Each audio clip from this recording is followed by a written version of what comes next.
మరో breaking news చూస్తున్నాం. హైదరాబాద్ చందానగర్ లోని అను ఫర్నిచర్ లో భారీ అగ్ని ప్రమాదం చోటు చేసుకుంది.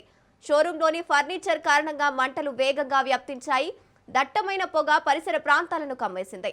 సమాచారం అందుకున్న అగ్నిమాపక సిబ్బంది 3 ఫైర్ ఇంజన్లతో ఘటనా స్థలానికి చేరుకుని మంటలను అదుపు చేశారు. ప్రమాదంలో 5 అంతస్తుల్లో ఉన్న ఫర్నిచర్ పూర్తిగా దగ్ధం కావడంతో భారీ స్థాయిలో ఆస్తి నష్టం ఉంటుందని సమాచారం. షోరూమ్ జాతీయ రహదారి పక్కనే ఉండటంతో వాహనాల రాకపోకలకు తీవ్ర అంతరాయం ఏర్పడింది.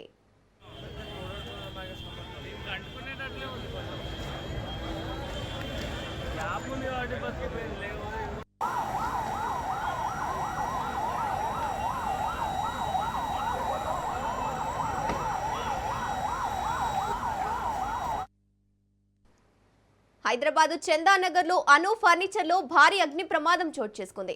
ఇక షోరూమ్ లో ఫర్నిచర్ కారణంగా మంటలు వేగంగా వ్యాప్తించాయి. దట్టమైన పొగ పరిసర ప్రాంతాలను కమ్మేసింది. సమాచారం అందుకున్న అగ్నిమాపక సిబ్బంది 3 ఫైర్ ఇంజన్లతో ఘటనా స్థలానికి చేరుకుని మంటలను అదుపు చేశారు.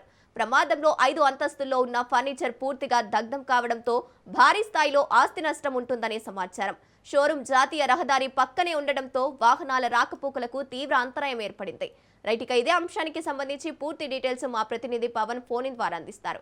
పవన్, చందానగర్ లో భారీ అగ్ని ప్రమాదం చోటు చేసుకుంది. అను ఫర్నిచర్ షాప్ లో యొక్క భారీగా మంటలు కూడా ఎగిసిపడ్డాయి. అయితే ఫర్నిచర్ అంతా కూడా పూర్తిగా దగ్ధమయ్యేట్టుగా తెలుస్తుంది. 5 అంతస్తులో చూస్తే మాత్రం ఫర్నిచర్ అంతా కూడా ఖాళీ బూడిదైనట్టుగా మనకు పూర్తిగా సమాచారం ఉంది. అయితే ఇప్పటికే 3 ఫైర్ ఇంజన్లు కూడా ఘటనాస్థలానికి చేరుకొని మంటలను అదుపులోకి కూడా తీసుకొచ్చాయి. అయితే ఇందులో మాత్రము ఎవరికి ఎలాంటి ప్రమాదం జరగలేదు, కానీ భారీగా ఆస్తి నష్టం జరిగింది.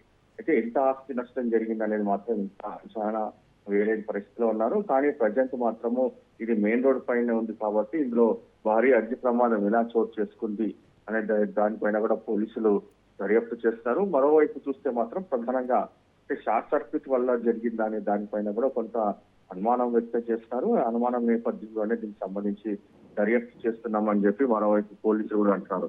మొత్తానికి ఓవరాల్ గా కేసు మాత్రం ఇన్వెస్టిగేషన్ చేస్తున్నామని చెప్పి పోలీసులు అంటున్నారు. Right, thank you Pawan.